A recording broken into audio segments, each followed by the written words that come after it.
ওইটাও 2 ইয়ার কিন্তু আমি শুনছি বাকি আন্দোলন আমার পিছনে আছে তারপরে তো ওখানে এই মারের রাখা দিয়েছে মন্দির ইয়েতে মানে রাজবাড়ি কোনার মধ্যে আমি এখানে দুর্গা পূজা করছি মারের বিসর্জন করার জন্য আমি যখন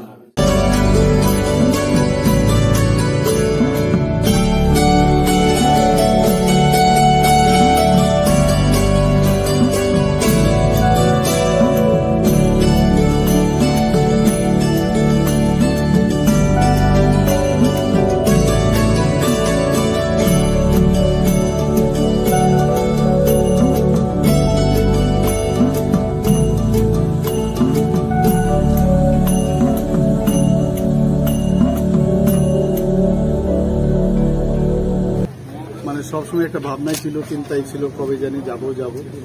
তো শেষ পর্যন্ত দেখা গেল মার টানিয়ে আমার এখানে আসতে হলো।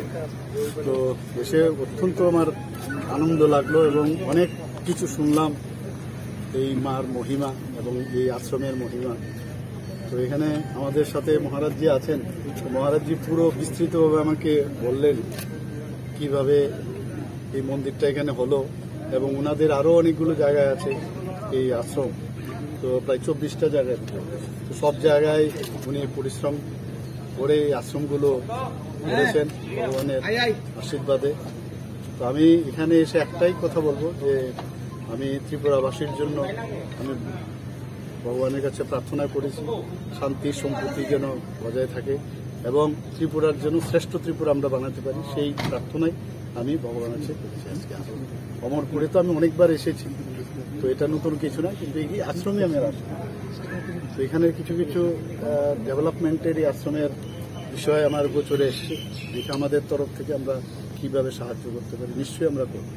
এখন স্কুলে যাব, স্কুলের ছেলে মেয়েরা আছে ওদেরকে দেখে কিছু ওদের সাথে কথাবার্তা বলবো, তারপর এখান থেকে প্রস্থান করবো আপাতত।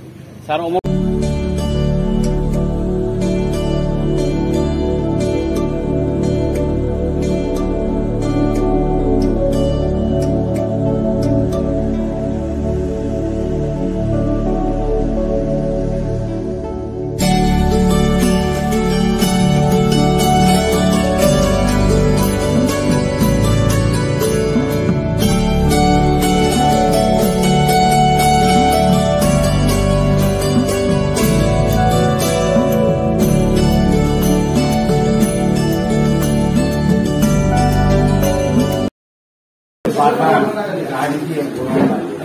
এটা চলকে দিয়ে যতটুকু বন্ধ দেখা যায় সব বাগান, মানে এটা সব এটা ইন্ডিয়ার বাইরে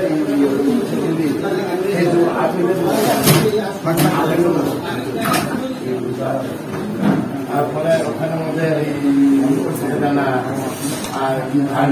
এগুলি বাইরে কিছু এমন ফল নাই সব এটা বাইরের মধ্যে সেল করা এত বড় বাগানটা মানে ইয়ে না।